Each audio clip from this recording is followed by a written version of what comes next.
Coucou, c'est Isabelle Serre et on se retrouve à un fin de dîner. Il est 23 heures, on a beaucoup trop mangé et il reste que Virginie et moi. Bonne écoute. C'était bon, Isa? J'ai trop mangé. J'ai trop mangé aussi. Je suis KO. Faut qu'on arrête de manger comme ça. Trop de raclette, tu la raclette. Faut qu'on arrête de manger comme ça. Ça me rappelle. Tu te souviens quand on s'était rencontrés? C'était Un jour de raclette, non un pas du jour de tout. raclette chez Delphine.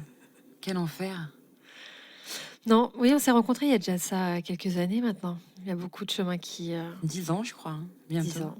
On était jeunes, belles, On est encore belle, non? fraîches. Fraîche. On est un peu moins fraîches aujourd'hui. En fait, Delphine, elle avait fait un week-end et elle t'avait invité. Et elle m'avait dit oui, si tu veux, j'ai une copine voyante qui vient ce week-end. Je fais une raclette. Est-ce que tu veux venir? Et bah, tu sais, moi, je crois pas trop à la voyance, tu vois. Mais je m'étais dit, allez, ça peut être marrant. Allons casser de la voyante. Et moi, je t'ai vu arriver en retard. Je ne Toujours. savais pas à cette époque-là que... Et t'étais venue avec Bubu en plus. C'est vrai. Donc en retard, complètement essoufflé, accro à ton téléphone. C'est vrai. Et également, t'avais oublié les photos. Non, ou non, t'avais posé 2 photos sur la table. Et t'étais reparti chercher ton téléphone que t'avais oublié, parce que je crois que tu voulais m'enregistrer ou quelque chose comme ça. Tu voulais vraiment me mettre la misère, en fait. Ouais, je voulais me moquer de toi. Mais je suis pas méchante, hein. Mais je voulais me moquer de toi. Non, mais je m'étais dit, allez, allons voir ce que Madame Irma va dire, quoi. Et puis en plus, la provinciale qui se pointe à Boulogne. Ouais, je suis quand même pas si snob. Ouais. Mais voilà. Et donc c'est mon tour de te rejoindre dans la petite Pièce pièce obscure. à côté du dîner. J'arrive et effectivement, je devais amener 2 photos que j'ai oubliées, qui étaient ma maman et ma grand-mère. Et donc je lui dis, ah non, j'avais les photos. Tu m'as Voilà, laissé seule avec les voilà, c'est photos. ça. Je pose 2 photos devant toi et T'avais oublié ton évidemment, téléphone. accro à mon téléphone, je te dis, bah attends, je reviens, mon téléphone est dans mon sac. Du coup, je pars vraiment 4 minutes. Je reviens, je m'assois devant toi avec l'idée du coup, de me moquer ou de te taquiner. Et là, tu me regardes et tu me dis, oh là là, mais ta maman s'est suicidée et c'est ta grand-mère qui t'a élevée. Et je me suis dit, mais fuck, mais qui est cette personne, quoi? Moi, je me rappellerai toujours parce que du coup, tu t'es vraiment assise et t'as dit oui, madame. Ouais, et je me suis assise et j'ai dit, oui, bonjour, madame. Parce que bon, après, ma maman s'est pas exactement suicidée, mais ça a été une vie d'autodestruction. Effectivement, c'est ma grand-mère qui m'a élevée. Et tout d'un coup, en fait, mon idée fixe à ce moment-là, c'est de me dire, mais comment elle peut savoir, quoi? Et je me suis assise, j'ai jeté regardé et je me suis dit, what? Et après, j'ai beaucoup réfléchi à justement tes capacités, parce que je crois toujours pas à la magie. Donc moi, je crois toujours, et ça fait du coup maintenant 8 ans que je te regarde tous les jours faire, que tu as des choses dans ton cerveau qui sont allumées et qui sont allumées, pas chez moi par exemple, tu vois. Et cette capacité de voir dans les gens, tu sais, leurs souvenirs, leur vie, et de ressentir que c'est ma grand-mère qui m'avait élevée ou... Après, en vrai, ça peut. Peut-être qu'aujourd'hui, on ne sait pas l'expliquer scientifiquement, ce qui fait que soit ça peut être complètement décrédibilisé, soit complètement nié, soit sinon on peut voir, ça peut un peu aussi nourrir l'ego trip, c'est-à-dire, bah, moi j'ai un don, je parle avec telle personne, etc. Je sais tout, je vois tout, tu vois. C'est vrai. Mais toi, t'as jamais parlé de don. Non, je crois pas au don, mais comme j'ai jamais forcément compris. Et en fait, ça peut s'expliquer, par exemple, cérébralement. Et d'ailleurs, ta passion depuis est de me faire passer un scanner, hein. Ah oui, tellement. Il faut vraiment le faire. Non, mais il faut vraiment le faire.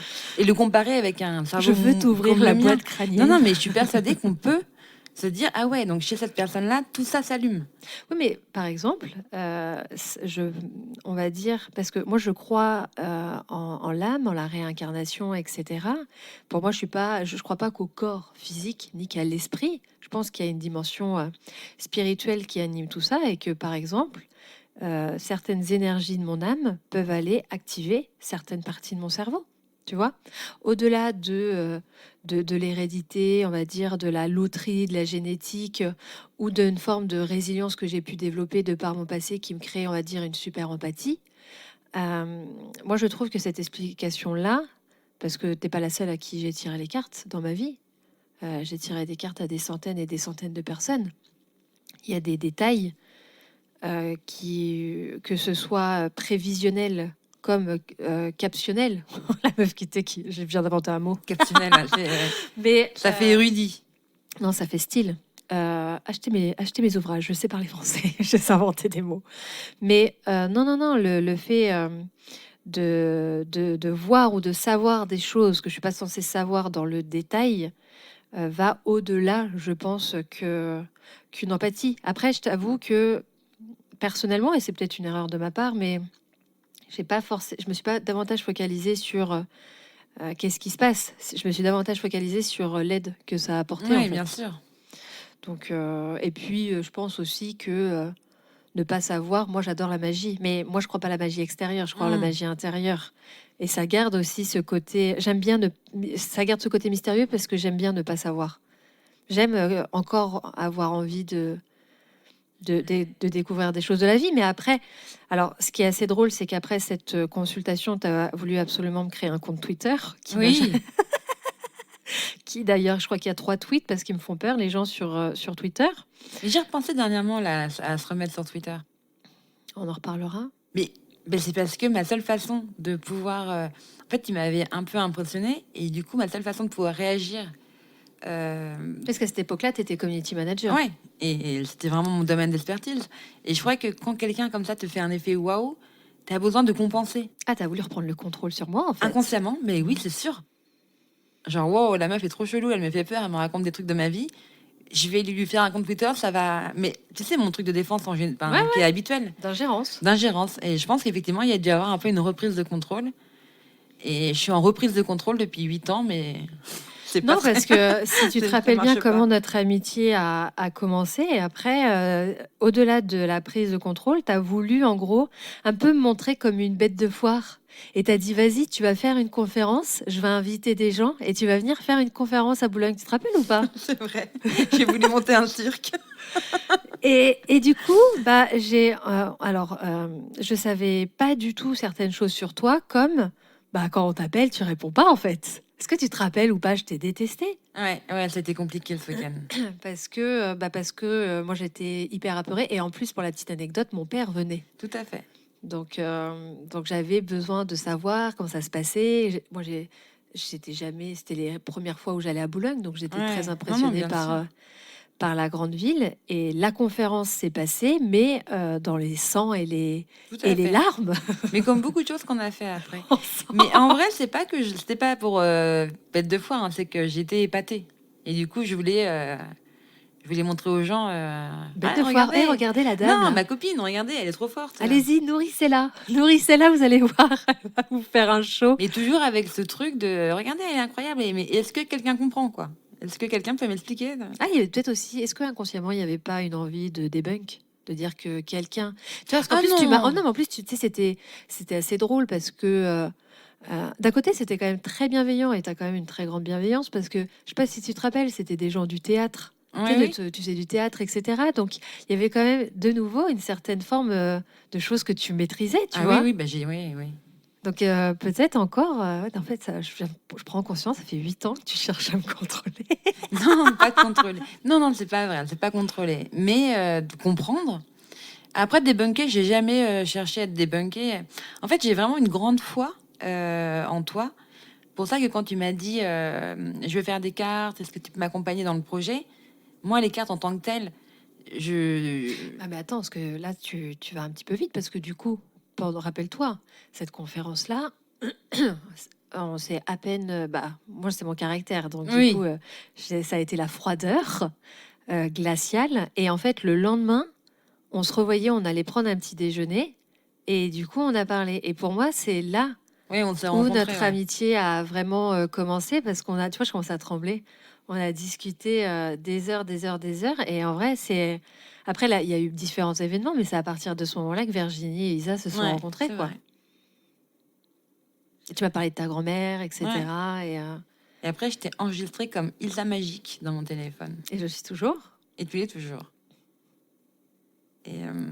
Mais voilà. Mais c'est pour ça que du coup, quand tu m'as dit, vas-y, on fait des cartes, je voudrais faire des cartes, suis-moi. C'était combien de temps après ça? 1 an, je pense. 1 an et demi, 2 Un ans, an et ouais. demi, peut-être. C'est que je peux pas te débunker puisque je crois en toi. Je crois pas en vie intérieure, je crois pas forcément à la magie, à l'âme, dans le sens où toi tu y crois, mais je crois tellement en toi qu'en fait, Et surtout que lorsque j'ai voulu créer mon premier oracle, de base, tu devais faire que les illustrations. Tout à fait. Et elles étaient pas très jolies. Si, elles sont très jolies. Mais déjà, tu t'es retrouvé. Non, mais c'est incroyable quand même. C'est que je t'appelle, je dis oui, je vais créer mon oracle. Est-ce que tu peux m'aider? Est-ce que tu peux faire les illustrations? Tu me dis oui. Tu fais les illustrations. Ensuite, tu fais tout ce qui est la partie maquettage, etc. Ça te prend. Tu passes tes Ouais. nuits là-dessus. Crowdfunding. En fait, j'ai un énorme problème. En fait, on est en train de faire ma thérapie. Non, c'est pas ça. C'est que tu passes des nuits là-dessus. On met en place la campagne Ulule parce que vraiment, on partait de rien, quoi. C'était Ouais, on 2 partait de euros rien. de financement pour la rame de papier et puis bisous. Et puis ma maison brûle. Et la maison brûle. Et je débarque dans ta vie avec mon fils, mon chien et les 2 pauvres sacs cabas qui restent de ma vie. Et la maison brûle, tu m'as appelé. Et non, mais je prends tellement de place dans ta vie à ce moment-là, quoi. C'est vrai. Mais tu Professionnel, m'appelles et personnel. non, tu m'envoies un message, tu me dis ma maison brûle. Et c'est marrant parce qu'il y a plein de gens, tu vois, j'aurais pu. Il y a plein de gens qui te disent des choses comme ça et tu dis, oh, ils grossissent les traits, il doit y avoir un. Et Mais non, fait, t'as juste oublié d'éteindre le four. et en fait, il m'appelle en FaceTime et là, je vois comme dans les pires reportages, des flammes de 5 mètres qui sortent de toutes les fenêtres. C'est pas que la maison brûle, c'est que la maison explose, quoi. La maison, elle est finie, quoi. Et je me dis, waouh, merde, la pauvre et tout. Et t'as été tellement forte. Enfin, t'as géré le truc de façon tellement incroyable que. Et oui, t'as débarqué à la maison. Parce qu'on avait du boulot à finir et que la vie continuait, quoi. Oui, puis que t'étais le seul endroit où je pouvais aller à cette époque-là. Et là, on a mangé, ouais, on a mangé de l'oracle matin, midi et soir, quoi. C'était une belle époque. C'est vrai que parfois on est nostalgique un Ouais. petit peu. Pourtant, les choses sont plus faciles aujourd'hui. On a une super maison d'édition. Les choses roulent plus facilement. Mais c'est vrai que c'est premier. Comme quand tu construis une maison, les premières tuiles que tu mets, où tu galères, où tu te trompes de sens, où t'attends. Enfin, c'est vrai que ça, c'est une.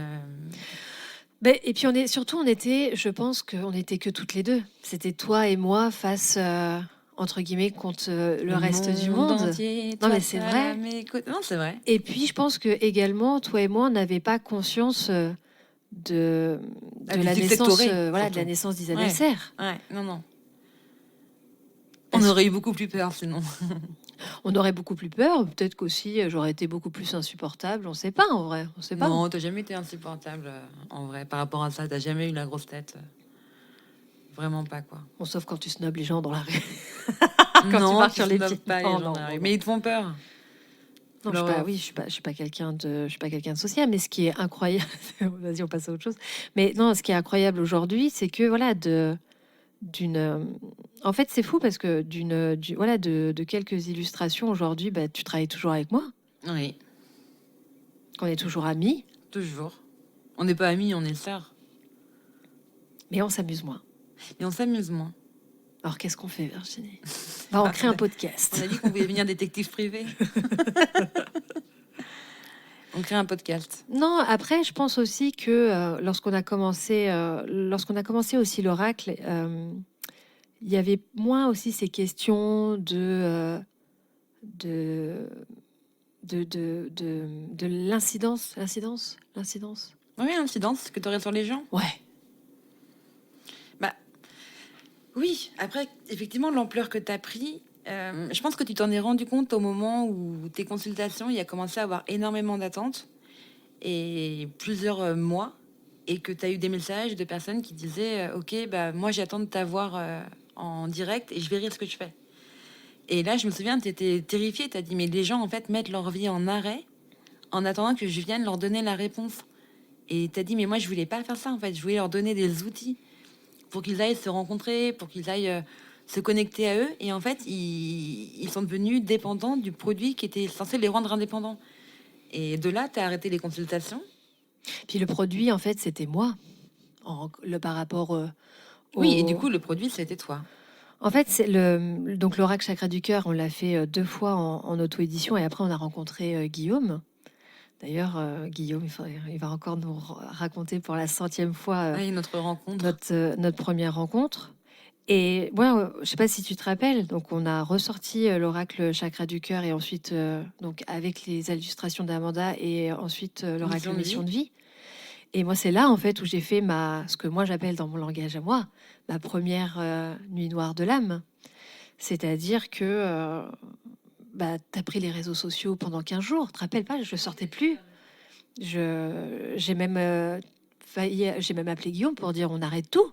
Je sais pas si tu te rappelles. Si. J'ai dit oula, ça va beaucoup trop loin. Et oui, je me suis rendu compte de l'impact de mes propres pensées et de ma propre façon de faire sur les autres.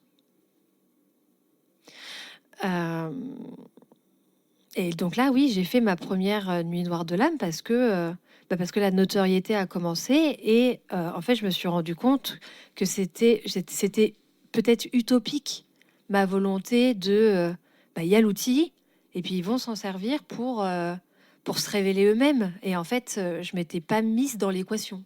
Oui. Et alors que t'étais l'outil en fait. En fait, malgré moi, j'étais l'outil. Ouais. Et puis il y avait cette forme de mise en avant. Alors que, non, je suis juste Isa en fait, tu vois. Il y a pas de, j'ai pas plus, j'ai pas moins. Je suis juste Isa et pourtant j'étais mise mise en avant et ça, voilà, là j'ai failli.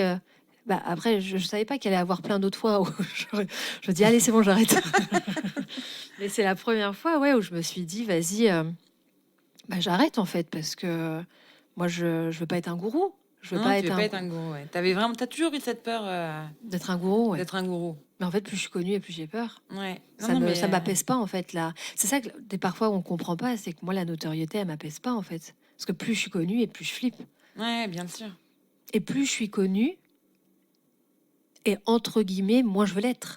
Je sais pas si je suis claire. Bien sûr. Si, parce qu'au début, quand tu commences quelque chose, tu as un besoin de reconnaissance, mais une fois là, le truc s'est inversé en fait. Maintenant, tu as plus besoin de reconnaissance et tu continues à être connu de plus en plus. Mais je pense que le fait d'arrêter les consultations, t'as quand même pas mal apaisé, parce que du coup, les gens étaient vraiment, les gens avaient leurs oracles, mais ils étaient quand même plus dans leur maison avec. En fait, vu que j'étais un produit.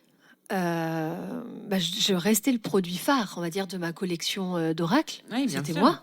C'était le rendez-vous avec toi. Et du coup, comme tu l'as dit, déjà, il y avait beaucoup d'attentes. Alors moi, ça me crée une pression parce que toi et moi, on a la même trait de personnalité, c'est que au jour le jour, quoi. Ouais, au jour Donc le jour, me dire que sur 3-4 mois, mes journées sont écrites, j'étais pas bien.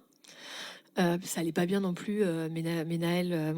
Il était petit. Non, mais à l'école, sa première école, sa première année en plus d'école.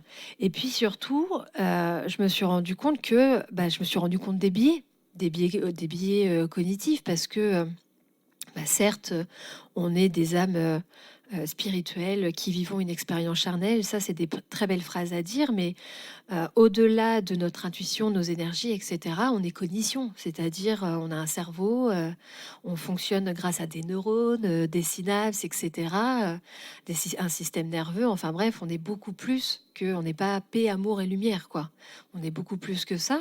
Et du coup, on a des biais cognitifs, c'est-à-dire que notre cerveau, parfois, il peut traiter de façon fallacieuse, c'est-à-dire de façon erronée des informations.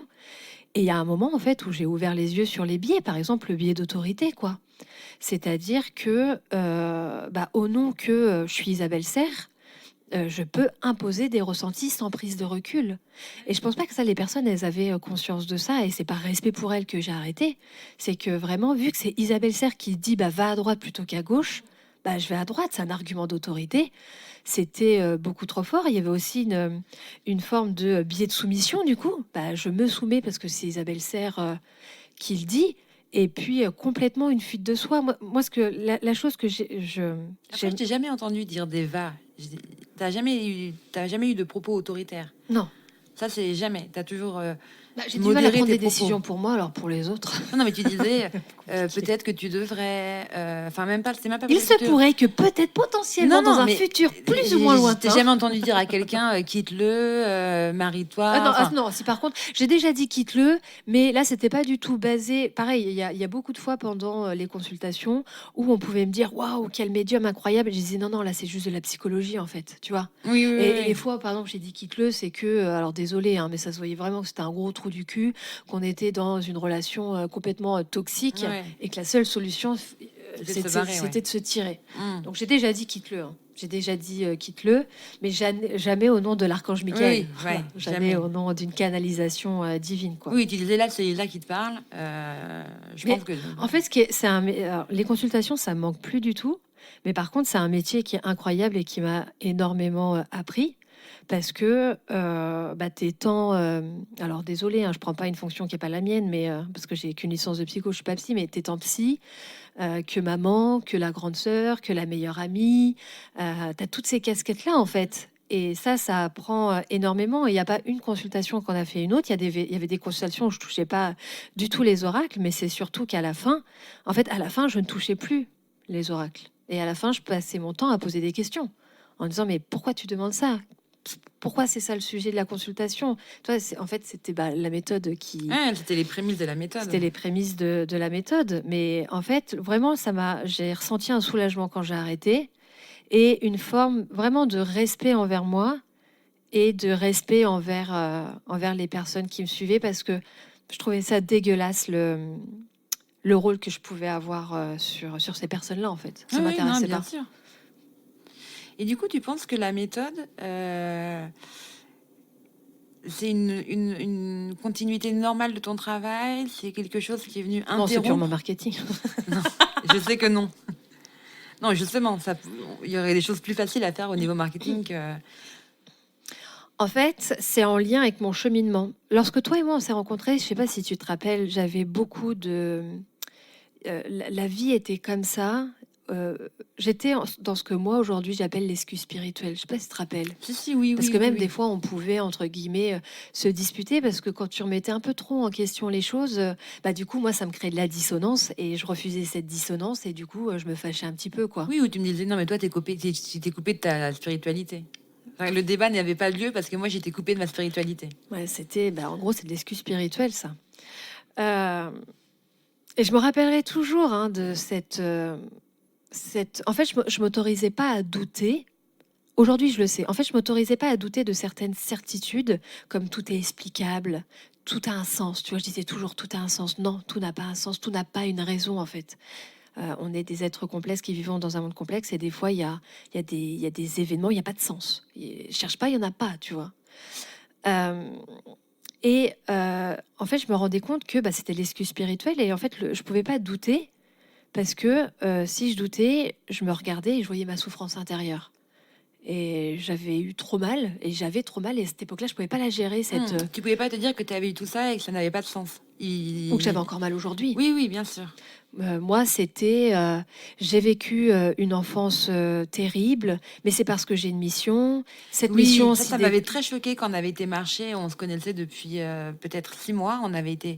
faire une grande randonnée toutes les deux. Grande randonnée 2 jours. Attends. 2 jours. Une grande randonnée du coup. Et à un moment, donc tu me racontes. D'ailleurs, j'ai fini pieds nus. C'est vrai. Et on n'en pouvait plus. On se tenait l'une contre l'autre.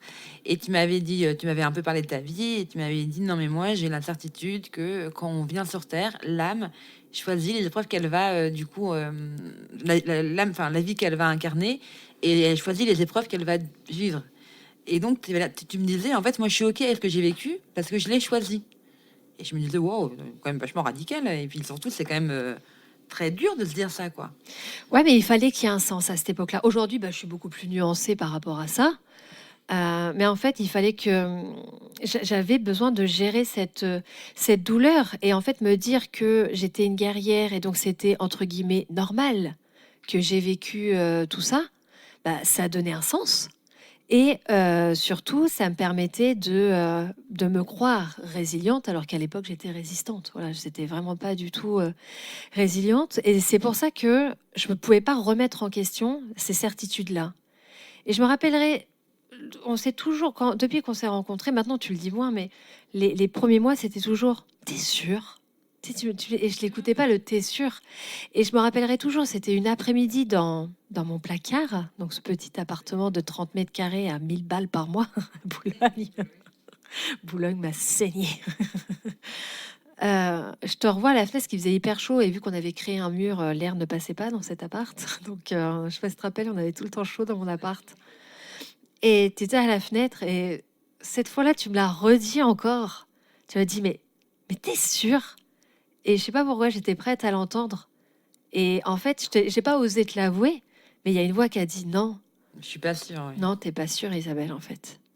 Et c'est à ce moment-là où j'ai vraiment commencé à toute cette phrase, à mettre de côté toutes ces phrases toutes préfaites Ouais, ouais. et à laisser mettre en place mes réflexions personnelles, comme par exemple les biais cognitifs. Tu vois, avant c'était mais non, mais pas du tout. C'est l'archange Michael, c'est de la canalisation pure. Même si ça, je le montrais pas aux autres. J'étais très mesurée dans mon discours, mais je me rassurais énormément par ce que moi j'appelle aujourd'hui l'excuse spirituelle. Et du coup, le fameux, voilà, le t'es sûr, toutes ces phrases-là, elles sont mises de côté. Et il y a eu la place aux questions et aux réflexions personnelles. Ça m'a donné énormément de sueur froide. Mais ça a été douloureux. Ça a Parce que été tu parles de douloureux. crise de foi aussi. Bah, j'ai refait une crise de l'âme, en fait. Je t'ai dit, j'en ai Ouais. fait plein. Une nuit noire de l'âme, en tout cas. Et je sais qu'aujourd'hui, des fois, tu as l'impression de m'avoir cassé. Tu te rappelles? Oui, j'ai l'impression d'avoir cassé Isabelle Serre, oui. Et en fait, Ilsa Magique. aujourd'hui, je suis beaucoup plus heureuse parce qu'en fait, j'ai encore plus foi dans tout ce que j'ai gardé. C'est-à-dire, je crois toujours en mon ange gardien parce que je l'ai rencontré. Ça aussi, si tu veux, on en parlera. Je crois toujours aux énergies, aux chakras, à la médiumnité, à l'intuition, à la réincarnation, tout ça. Mais parce qu'en fait, je les ai testés. Tu vois, avant, c'est parce que je l'avais lu dans un livre et que ça m'arrangeait bien. Tu vois, Oui, bien sûr. toutes ces convictions-là, après, voilà, je les ai digérées. C'est-à-dire que je les ai mangées, mais j'ai mâché. Avant, juste, j'avalais, je gobais, en fait. Là, je les ai mâchées. Mais t'as gobé par instinct de survie. Et en Oui. fait, c'est excessivement légitime. Ah, mais je m'en veux pas du tout, en fait. Et parce que je serais où, en fait, s'il n'y avait pas eu ça? Oui, parfois, c'est ce qui me fait dire que, tu vois, quand je t'ai dit, moi, j'adore ton livre La Méthode, parce que pour moi, c'est le plus pertinent, vu mon niveau de... Molduté. Moldité. Deuxième mot inventé. Moldité. Et parfois, Moldance. Ah, je c'est me joli, dis, moldance. est-ce que les gens, tu vois, toi, tu as fait un chemin, est-ce que les gens sont prêts, en fait, à se dire, je peux me demander pourquoi, je peux sortir des certitudes, tu vois, c'est assez violent. Alors, ça peut paraître violent, mais c'est ça, en fait, que j'étais en train de te dire, c'est que aujourd'hui, je suis beaucoup plus heureuse parce que je me suis rendu compte que ce sont mes réflexions qui comptent. Et en fait, je suis moi avec moi, tu vois. C'est-à-dire que je peux accueillir la contradiction, je peux accueillir qu'on pense pas comme moi, je peux accueillir, entre guillemets, les détracteurs, ceux qui croient pas du tout en la spiritualité ou quoi. Ok, d'ailleurs, limite, il m'attire. Vas-y, mais parle-moi de ton cadre. Je suis sûre que ça peut alimenter mes propres réflexions à moi et je veux réfléchir. Et en fait, je me suis rendu compte que la magie, parce que je crois en la magie intérieure, mais elle se trouve dans les questions. Parce qu'en fait, une phrase ferme. Il y a une phrase, il y a une explication, c'est fermé. Alors qu'une question, ça ouvre en fait. Et ça ouvre le champ des possibles. Et en fait, ça t'aide à te connecter au monde parce qu'on est dans un monde en mouvement et en perpétuel changement. Je sais que tu n'aimes pas la certitude, je suis désolée. Mais on est dans un monde qui n'est qu'incertitude. Et du coup, lorsque tu reprends confiance dans les questions, et ben tu reprends confiance dans le monde. Et tu te reconnectes à lui, en fait, tu es sur la même énergie, si je peux dire ça comme ça. Et ça m'a rendue plus libre et plus heureuse. Je ne veux pas retrouver celle que j'étais avant, en fait. Et c'est pour ça que j'aime énormément mon livre Ma propre méthode. C'est parce que je propose ce chemin aux personnes. Je dis pas qu'il sera facile, je dis pas qu'il sera rapide, mais je leur propose ce chemin parce que je me dis que par ce chemin, c'est la liberté, en fait, et la liberté d'être soi. Est-ce que tu penses que tu l'accepterais aussi bien si tu n'avais pas rencontré ton ange gardien, justement? J'accepterai pas quoi? Non, parce que là, tu acceptes d'accueillir ces questions, mais parce que tu as quand même vécu ce moment dans ta vie qui, même si tu as modéré ton discours ou pris ta part de responsabilité, tu as quand C'est bien, même tu as cette bien lu le livre, présence. Virginie. Tout à fait. Tu as quand même cette présence auprès de toi, dont toi tu es certaine, qui est quand même rassurante. Je suis persuadée, et on pourrait peut-être faire un micro-trottoir, ce serait hyper drôle, qu'on a toutes et tous vécu cette expérience. On De a rencontrer l'âge gardien. pas de rencontrer son ange gardien, ça c'est une expérience parmi tant d'autres, mais on a toutes et tous vécu cette expérience qui t'as pas d'explication rationnelle. Il n'y a pas d'explication rationnelle et qui ancre une conviction. Ça peut se faire par une rencontre, hein. Moi, j'avais besoin de ce côté. Euh, non, je peux pas dire ce côté magie parce que je l'ai même pas cherché à le rencontrer. Mais bon, après, je me suis tirée toute seule, sans téléphone, sans rien, à l'autre bout du monde, en parlant ni l'anglais ni le thaï. Donc, thaïlandais. Donc du coup, j'ai un peu cherché l'embrouille, tu vois. Mais, euh, mais je pense que ces expériences-là, soit elles sont spontanées, soit on peut les amener. Et tu vois, aujourd'hui, je veux pas le rencontrer une nouvelle fois parce que de toute façon, ces énergies, elles sont trop fortes par rapport aux miennes. Et quand je l'ai rencontré, j'ai cru que j'allais faire un AVC. Vas-y, bah raconte aux gens qui écoutent. Mais on est que toutes les deux dans un dîner, Virginie. C'est vrai que je suis bête. Et puis moi, je crois que t'étais défoncée à cause du décalage horaire, mais mais je sais que t'es sûre, avec une telle ferveur d'avoir vécu ce moment-là, qu'en fait, comme je te crois toujours et je crois en toi, je te crois. Non, non, mais je peux vraiment la raconter parce que je me rends compte comme si c'était hier. C'était 2 jours après que je sois arrivée en Thaïlande. Donc vraiment, c'était pas en lien avec les Xanax que je prends quand je prends l'avion, parce que c'est les seules fois de ma vie que je prends du Xanax, c'est quand je prends l'avion. Donc il y avait quand même 48 heures qui s'étaient passées. Euh, J'avais rien mangé entre guillemets de suspect parce que j'avais tellement peur d'être malade que je mangeais des Springles là, Mmh. bref, et je buvais de l'eau en bouteille. J'avais pas appelé d'insolation parce que je n'osais pas sortir parce que dès que je sortais, vu que j'avais mes 18 bracelets de citronnelle et que j'étais blanche comme un cachet, je puais la touriste qui sait pas où elle est. Et il y avait, tu sais, dès que je sortais, j'avais tous les rabatteurs Oui, oui, pour oui, oui. m'emmener à tel musée, me vendre tel truc, etc. J'étais terrifiée. Et en fait, quand je suis partie, donc à cette époque-là, je travaillais dans la banque, je faisais que d'être malade. Tu sais, on commençait à me dire que j'allais perdre mon rein, etc. J'avais des polypes au niveau des ovaires. Mais c'était un enfer, en fait. Je n'étais T'es que tout le temps malade, maladie. ouais. Que maladie. Je passais mon temps aux urgences, quoi. Limite, c'était ma carte de membre. Et puis, on se faisait un check quand j'arrivais à 2 heures du mat, tu vois, à pisser des cailloux de sang, quoi. Et on me demandait comment s'était passée ma journée. Mais du coup, je disais mal, du coup, est-ce que vous Bah pouvez oui. me filer les antibiotiques, s'il vous plaît? Et donc voilà, je suis partie, j'ai insulté mon directeur en pleine réunion et je me suis tirée, quoi. Et donc j'ai fait la maline en disant non, mais moi je pars un mois, j'ai besoin de partir, j'ai désactivé mon compte Facebook, je suis partie sans téléphone et je me rends compte que ça fait 2 jours que je suis là, je comprends rien, je comprends pas l'accent, je comprends ni le thaïlandais ni l'accent anglais thaïlandais, je suis d'une telle timidité extrême que j'ose même pas sortir de ma chambre d'hôtel, il fait tellement chaud que j'arrive pas à respirer dehors. Et en fait, je suis dans cette chambre d'hôtel, donc en plus dans la rue la plus touristique de Bangkok. Donc tu as les 2 bars qui mettent la musique à fond et c'est à celui qui met la musique la plus forte. Enfin bref, sur la télé, il y avait TV5 Monde et du coup, il y avait Fort Boyard. Et tu sais, c'était la seule. Tu sais, Ouais. du coup, je regardais Fort Ouais, ça Boyard. te rassurait. Mais C'était, oui, bah oui, bien en sûr. chialant. Et en fait, donc, j'avais rien pris. Toi, j'avais rien pris. J'étais normale, quoi. Et je me couche et je me dis, bah, je rentre en France demain, en fait. Mais j'étais désespérée parce que, tu vois, là, j'en ai les jambes qui tremblent, je m'en voulais parce que c'était pas du tout ce que j'étais venue chercher. Je me suis dit, bah voilà, je vais passer pour qui en rentrant. J'avais peur pas de décevoir les gens, mais peut-être passer pour une mauviette, en fait, tu vois, pour Mmh. quelqu'un qui parle et qui fait pas.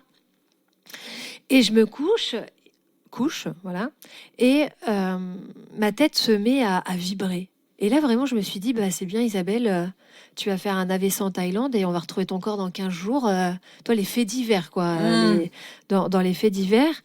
Et alors que je suis couchée, là, ma vue, elle commence à être à 360 degrés. Donc, bah, moi, je m'attends à Vraiment, pour moi, je suis en train de mourir. Et je vois une énorme lumière rentrer dans ma tête. Et je me dis, bah voilà, le tunnel blanc, je vais vers la lumière, c'est fini. Vraiment, c'est... Tu sais, j'ai déjà fait des crises de panique ou d'angoisse où j'ai eu le sentiment de mourir, mais là, vraiment, je sais pas si tu sais pas, cette fois-là, c'était pas pareil. C'était vraiment, je meurs. Tu vois, le tunnel et tout, je meurs, c'est fini, quoi. Mais avec la peur? Ah oui, j'étais terrorisée. J'étais terrorisée parce que surtout le fait de sentir ma tête trembler, tu sais, je crois que j'avais plus peur de la souffrance plutôt que de mourir, en fait. Et à ce moment-là, je vois une énorme silhouette. J'ai jamais vu sa tête parce qu'il était beaucoup trop grand, mais vraiment une énorme silhouette avec des ailes très brillantes. Je me rappelle que j'osais à peine ouvrir les yeux. Et c'est Dans ta surtout chambre d'hôtel, du coup. dans ma chambre, devant moi, dans la chambre d'hôtel, et je tremble. Tu vois, là, je me remets à trembler. C'est fou, hein, mon corps, il est marqué, hein. Ouais. Je me remets à trembler. Et c'est sa voix surtout qui m'a plus marquée parce que sa voix, elle n'était pas dans ma tête. Elle était très, très grave. Et c'est Je suis ton ange gardien, Isabelle. Ah, elle était dans la pièce, la voix. Oui, Ouais, d'accord, comme je d'accord. t'entends là. Ouais. Et là, je me dis, bah ça y est, il vient me chercher, je vais mourir. Tu vois je retremble, c'est dingue.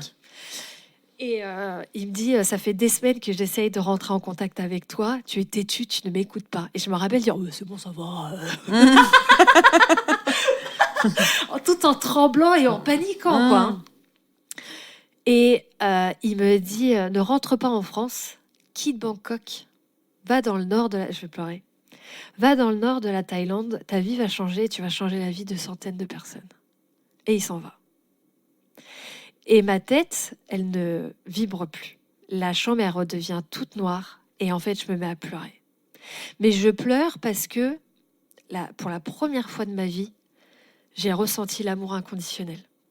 Ça aussi, ça m'a bouleversée. C'est-à-dire... D'un coup, t'es réchauffé, le cœur est full. En fait, c'est l'amour de quoi que tu fasses, je t'aime.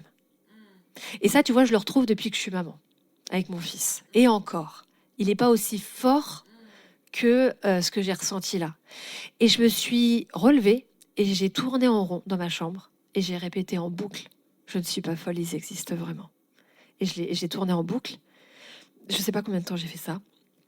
Et le lendemain, à 6h30, je suis descendue de l'hôtel. J'ai fait I want to check out. What?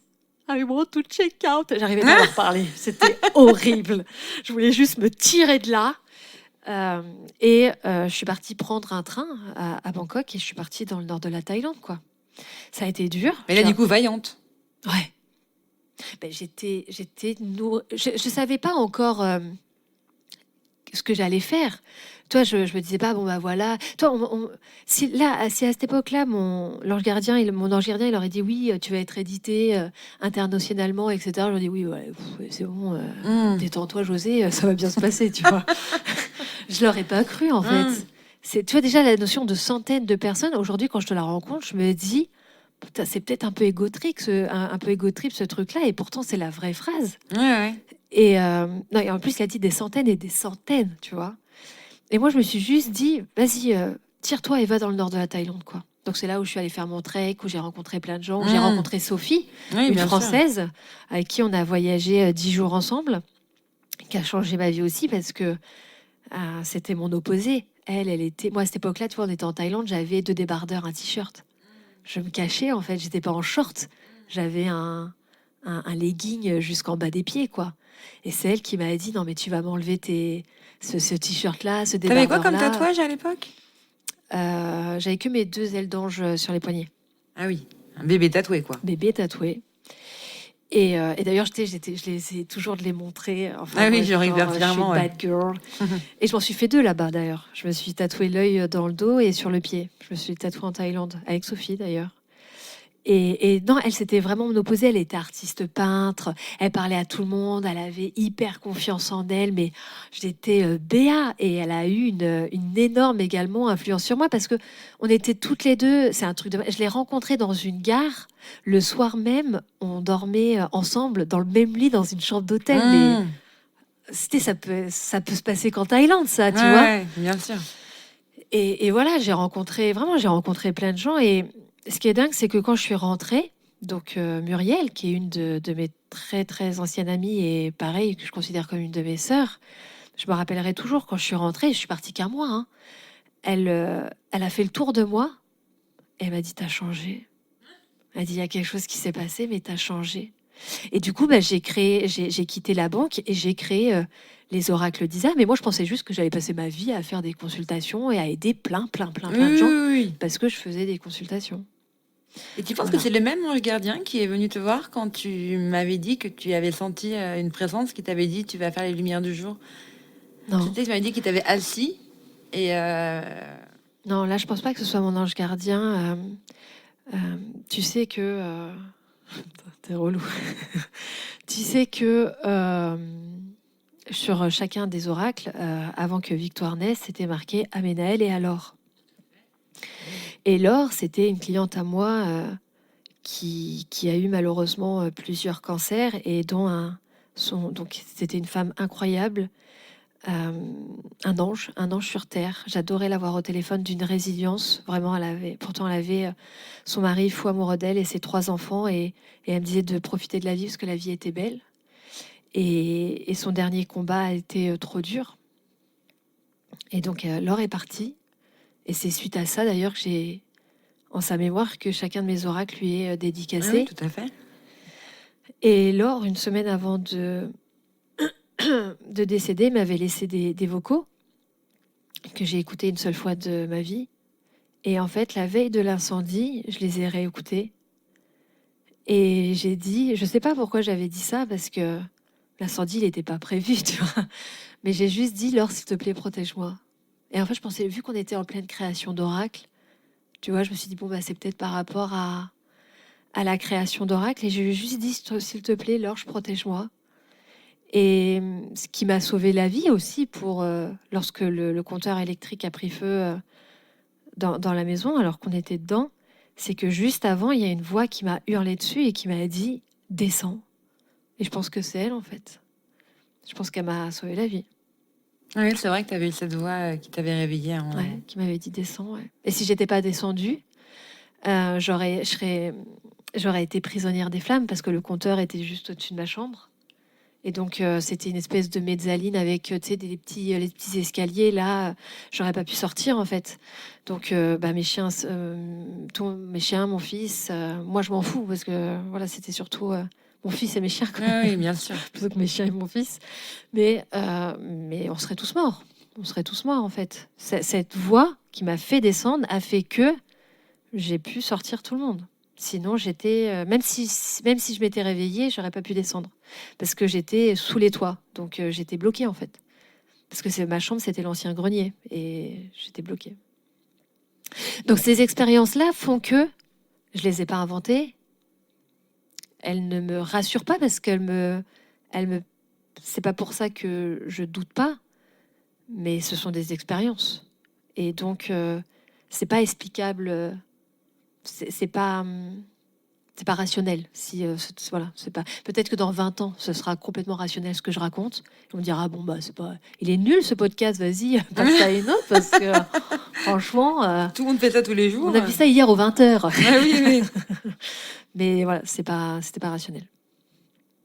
Et moi, ce qui me frustre un peu, c'est de me dire que je crois pas que je connais ces choses-là, tu vois. Parce que tu es fermé à ta spiritualité.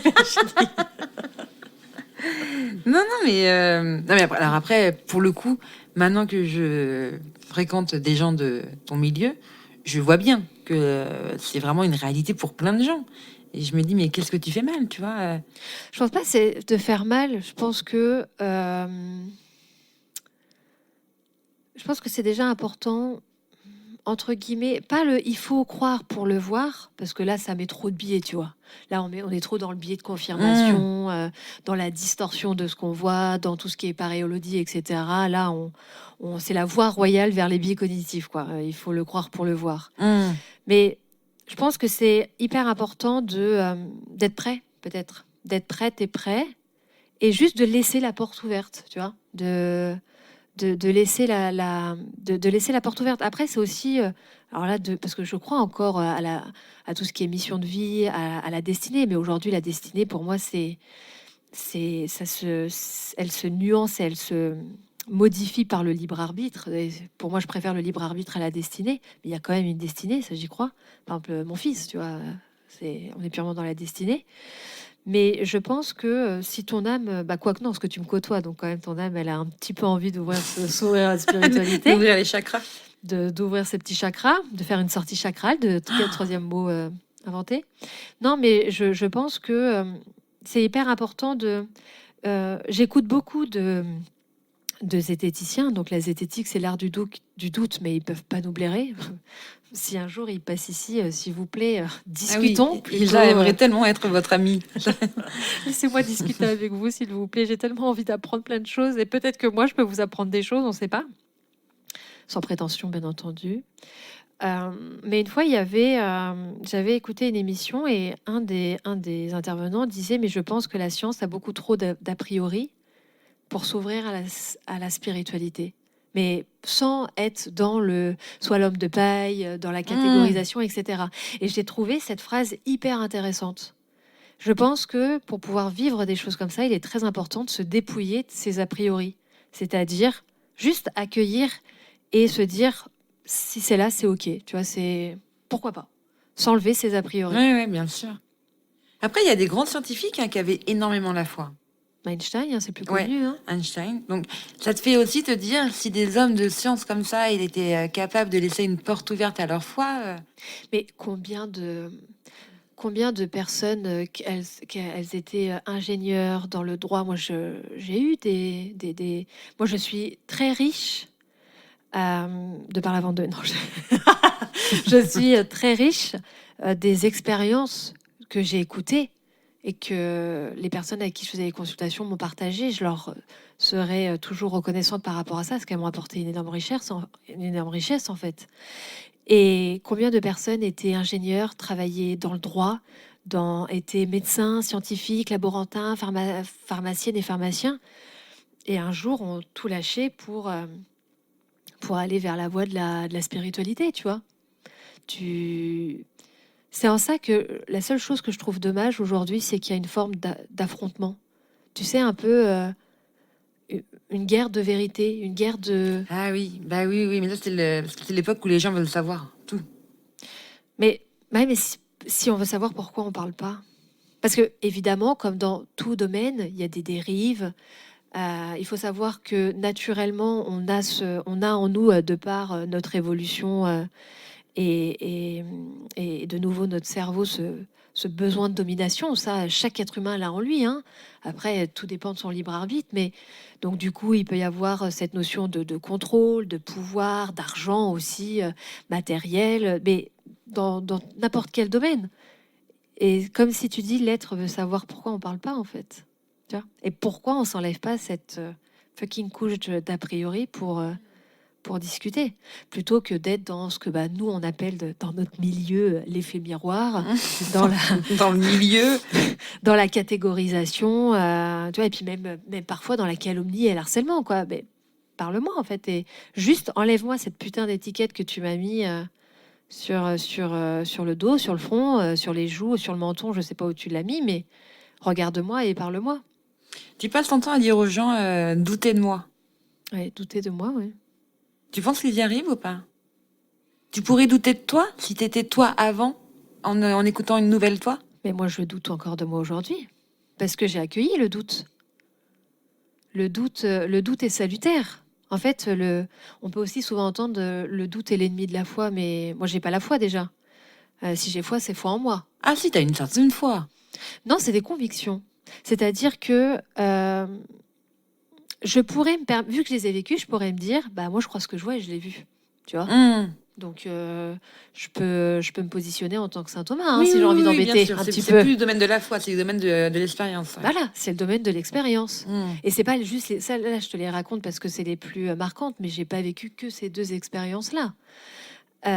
Et j'aime douter parce que le doute, il permet de se remettre en question et il permet de pas être dans le biais de confirmation. En fait, le biais de confirmation, c'est le fait de toujours lire, écouter ou être en contact avec des personnes qui valident déjà ce que tu penses déjà. En fait, qui pensent comme toi. Donc c'est très rassurant, sauf que ça te crée des certitudes. Et les certitudes, en gros, ce sont des pensées, une façon d'être, de faire, qui sont entre quatre murs. Elles ne peuvent pas être changées. Moi, quand on s'est rencontrés, j'étais dans les certitudes. Toi, c'est ton t'es sûr qui est venu transformer ces certitudes en conviction. C'était ma mission de vie, peut-être, Exactement. de te dire t'es sûr à chaque fois. Et une conviction, c'est une pensée, une énergie, une façon de faire qui est entre quatre fenêtres. Donc, elle peut être changée, elle peut être confirmée, elle peut être modifiée. Et moi, je souhaite qu'on doute de moi, parce que du coup, ça participe à la construction du propre cadre de référence de l'autre. Et surtout, je veux qu'on doute de moi parce que je veux, moi, douter de moi. Et si on ne doute pas de moi, est-ce qu'on m'enferme pas dans un rôle et donc dans une façon de faire et d'être? Moi, je suis quelqu'un qui change, comme tout le monde, en fait. Et si demain j'ai envie d'ouvrir une boulangerie, laissez-moi ouvrir une boulangerie. Oui, bien Tu sûr. vois, je veux me remettre en question et continuer à le faire et remettre en question qui je suis et ce que je pense. Il y aura toujours un socle qui sera solide de par mes expériences. Mais Mais je trouve ça assez balèze parce que moi, je suis pas du tout sûre d'avoir envie de douter de moi en vrai. est-ce que tu as été exposé comme je l'ai été? Non. Moi, c'est mon Mais exposition qui m'a permis de... Toi, certaines personnes, l'exposition les renforce dans leur certitude. Je les juge pas, c'est leur chemin, tu vois. Moi, ça a fait tout l'inverse. Moi, ça a fait waouh, attends. oui. Non, non, Tu en fait, vois, je comprends. Oui, effectivement, avoir des certitudes pour soi, c'est pas grave, mais quand tout d'un coup, t'as tes certitudes 1000, peuvent en 2000, créer voilà, d'autres. tout à fait. Non, non, du coup, ça peut effectivement être un peu plus vertigineux, oui. Et moi, ça a été ça. Tu te rappelles, les 15 jours, j'allais plus sur Ouais. Instagram. C'était, on arrête tout. Pourtant, il y avait libération énergétique et vie antérieure qui étaient dans les tuyaux. J'étais, waouh, non, non, on arrête en fait. Et ça, je m'habitue, je vis toujours mal, entre guillemets, les parutions. Mais j'espère, le jour où je les vivrai bien, j'arrêterai. Parce que c'est que j'ai plus le petit truc en fait. Ouais, non, bien sûr. Tu veux un peu de café, Virginie? Ça fait tard. Plutôt une tisane à cette heure-là, non? Une camomille pour bien dormir? Bah, tu sais, après 40 ans, j'ai bien une camomille, oui. Eh ben, je vais te faire ça. Merci.